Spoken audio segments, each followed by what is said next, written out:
কুষ্টিয়া থেকে এক বোন প্রশ্ন করেছেন, হুজুর আমি আমার বয়ফ্রেন্ডের সাথে বাসা থেকে না বলে বিয়ে করে ফেলেছিলাম, আমাকে আমার ফ্যামিলি জোর করে ধরে এনে এখন আরেকটি বিবাহের ব্যবস্থা করছে।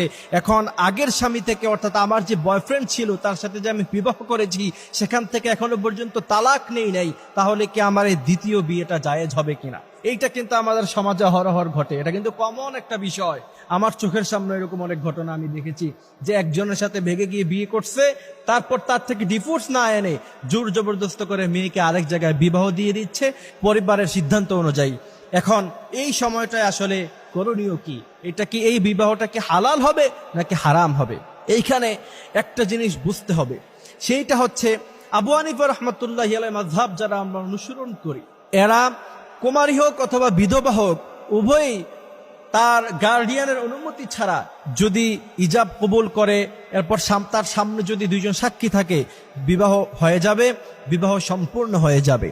এখন যেই ছেলে এবং মেয়ে ভেগে গিয়ে বিবাহটা করেছে, গার্লফ্রেন্ড বয়ফ্রেন্ড ছিল, কাজী অফিসে বিবাহ করেছে, তার সামনে সাক্ষী ছিল, তারা সম্পূর্ণ স্বামী স্ত্রী হয়ে গিয়েছে।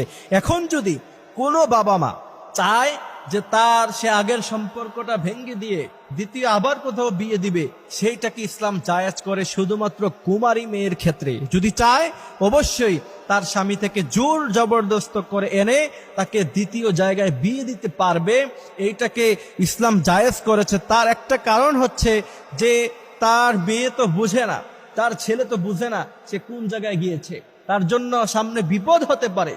এই বিপদ থেকে রক্ষা করার জন্য যদি কোনো বাবা মা চায় যে তার মেয়েকে জোর জবরদস্ত করে সেখান থেকে নিয়ে আসবে, সেটাকে ইসলাম জায়েজ করেছে। কিন্তু আনার ক্ষেত্রে অবশ্যই খেয়াল করতে হবে, প্রথম স্বামী থেকে যার সাথে ভেগে গিয়ে বিয়ে করছে অবশ্যই তার থেকে ডিভোর্স নিতে হবে, তার থেকে তালাক নিতে হবে এবং 3 মাসিক 3 পিরিয়ডস টাইম ইদ্যত পালন করতে হবে। তারপরে যদি তাকে অন্য কোথাও বিবাহ দেয় সেই বিবাহ রাইট হবে। অন্যথায় যদি স্বামী থেকে প্রথম স্বামী থেকে যদি তালাক আনা ছাড়া, ইদ্যত পালন করা ছাড়া যদি অন্য কোথাও বিবাহ ব্যবস্থা করা হয়, যদি বিবাহ দিয়ে দেওয়া হয়, সেই বিবাহ কখনো বৈধ হবে না। তারা যদি আজীবন এভাবে থাকে, আজীবন তাদের জিনার গুনাহ তাদের আমল নামার মধ্যখানে উঠবে। এই জন্য এটা খুব গুরুত্বপূর্ণ বিষয়। আমাদের সমাজে তো আজকাল পালিয়ে বিয়ে করার প্রবণতা অনেক বেশি। একটা সময় আজ থেকে 10 বছর পূর্ব পালিয়ে বিবাহ করাটাকে মানুষ অনেক খারাপ মনে করত। আজকালের ছেলেপেলেরা পালিয়ে বিয়ে করাটাকে ট্রেন্ডিং মনে করে।